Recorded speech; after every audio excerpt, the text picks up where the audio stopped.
It's Tuesday, November 3rd. Welcome aboard to this Election Day edition of Barnstable Today. I'm Kevin Friel. And I'm Len Gobeil. We'd like to remind you right at the top that the meetings we cover are available on demand at the town's website, www.town.barnstable.ma.us. Tomorrow is the opening day for oyster season here in the town of Barnstable, and it's also the opening of the quahog season at Scudder Lane in Barnstable Village. Kevin had a chance to talk to Tom Marcotti. Standing on an awful quiet beach here in Barnstable Harbor, but according to Tom Marcotti, that might all change tomorrow. What do we have going on here tomorrow, Tom? Tomorrow is opening day for the Scudder Lane recreational shell fishing area, which is right here. You can see it in the background. It's high tide right now, so you don't get to see the substrate grounds that everybody will be having a field day on tomorrow. And also, oystering is opening up tomorrow. Throughout the town, the oyster season is opening up, and this is one of our primary spots for growing oysters and culturing oysters and then spreading them out and enhancing the habitat with that particular species. So yeah, it's going to be pretty busy. It's a big deal in the town. I mean, a lot of people really enjoy the resource. They come out here. It beats coffee and donuts on a particular day in November. So it'll be quite the day, and we're looking forward to it. It's a little bit chilly out here, but you're expecting a large number of people? There always seems to be. Opening day particularly, people are excited about seeing what the year has brought. So yeah, opening day is usually a big turnout, and I think one of the hardest things to do is to find parking. Hey Tom, what sort of tips do you have for someone who's going to come down here and get in the water and look for some shellfish? Well, tomorrow it'll be just to help everybody out. Over this way behind me here, this is where the oysters are, right there. To the east down here, there's a lot of relay stock. There's various quahogging grounds. So usually in the past we've done quahogs to the east, oysters to the west, depending on what habitat we're using that particular year. Well, one thing about this year, I want to tell you about this year's oyster crop that we've worked so hard to try to bring about is they're not up to the 3-inch size, a lot of them. There's a high percentage that are just sub-legal, which is the 3-inch length from the longest length of an oyster. And so when you come down tomorrow, there'll be a lot of whittling, as they say. Bring your screwdriver, whatever little tools you want, implements, because we grow them in clusters out here, like Mother Nature would. And they're all bound together. Some of them are attached to each other like this in big clusters. And then do a little whittling, persuade them apart, because there'll be a fair amount of seed. And then just, leave them, scatter them about, and those next year they'll be beautiful oysters early next year.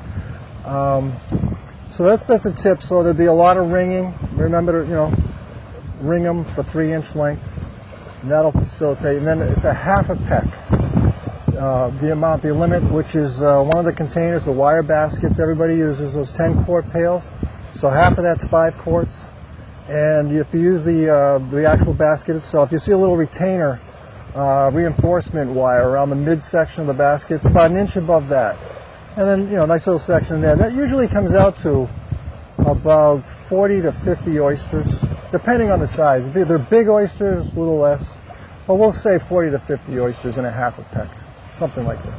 Well, thanks very much, Tom. Now, if someone was to come out here tomorrow and they wanted to know the techniques that you guys use to grow these oysters, could you tell us a little bit about what you have to do before tomorrow starts?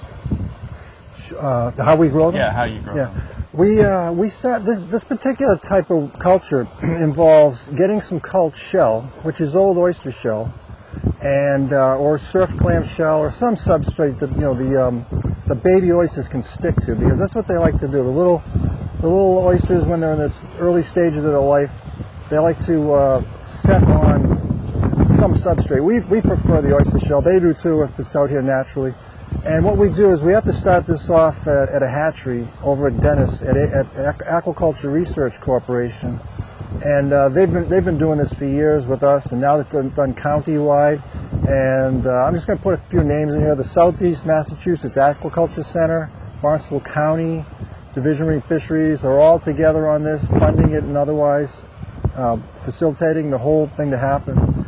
And we'll put the shell over in the hatchery, and as the little oyster larvae at their stage of swimming, they want to set on something, they'll set on the shell that we've provided for them. And then within about maybe a week or two, we'll take them out from the hatchery, bring them here to the tidal area here, set them up on typical rack and tray, which is the most popular method all over the world, I guess. And we set them up here, and then we'll just let them take off. Because the algae that they supply at the hatchery can only last for a short time. Whereas here, you have this big, huge algae tank out here, and then they just take right off. And it's a leap of faith. You can't see them. They're so small at the beginning when they attach to this shell. But within about 10 days, something like that, you can see them about a quarter inch, and then they just go off and they're bigger and bigger. And the numbers can be there can be a lot of numbers of oysters. We estimate sometimes we could have 500,000 oysters or more on these shells. And then, of course, there's a lot of competition on the shells. There's a lot of predators, the oyster drills, things like that, Mother Nature, the winters. So you never really get that total amount back again. But in order to grow a lot of oysters, it's a pretty good method because you can get a lot of numbers, and the labor is not as difficult, I think, as growing single oysters, which need a lot of pampering and single bags and culling and all this other stuff, because you're growing those for market. So these oysters are not pretty by market standards, but they're healthy and you get more numbers this way. So that's why we do a little of both. Could you tell us a little bit about the relay area that's associated with the Scudder Bay? We've been talking about the west side down here with the oysters. Could you tell us about the cohogs on the east side? Over here? Yep. Yeah, this used to be a relay area dating way back to probably the 40s, things like that. And we've always done cohog relays in here from out of town. There's sources over in the Mount Hope Bay area, and we'll take cohogs from there through the DMF program and transport them here and then depurate them. So we've usually done that over in this section over here right up front. And they take well here, and people enjoy that over the years. Every year they usually do about 300-400 bushel, 500 bushel, something like that. Also had an opportunity to speak with Matt Lua, a younger shellfish assistant here in the town of Barnstable. How has it been growing oysters and cohogs? What's that experience been like? It's a lot of fun. You meet a lot of interesting people. We have a volunteer group that we have a lot of fun with, always out in the boat. I like being down by the water, so it's a great time. So tell us a little bit more. What does it take to go out and plant an oyster? How are you putting it in the soil? What are you doing out there? Down here at Scudder, they're in the clusters. We're breaking them up as much as we can as time allows and broadcasting them on the bottom wherever there's suitable habitat. You can't just put them anywhere. So we go and survey the areas. And if it's suitable, we'll just dump a bunch of them and hope they make it to harvest day. What makes the soil suitable for oysters to take? Something that's a harder bottom. If it's sandy, they'll get washed over. And if it's a real open area, they can get washed out. And also you look for predators, mostly oyster drills down here. They have the potential to wipe out tons of oysters. Thanks, Kevin. Good job. Do you have a shellfish license? Yeah, I got it. I'm ready to go. People will be out there 10 minutes of 6 tomorrow, Len. Yeah, low tide's at 6:30, so we got to get out there early. Let's take a look at the meeting schedule for the remainder of the week.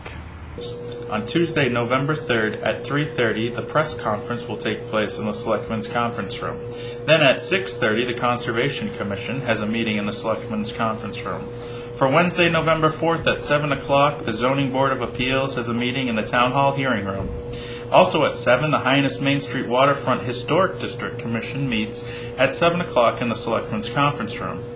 Then wrapping up the week on Thursday, November 5th at 7 o'clock, the Town Council has a meeting in the Town Hall Hearing Room. There are no meetings on Friday, November 6th. Thank you for joining us on this edition of Barnstable Today. I'm Kevin Friel. And I'm Len Gobeil.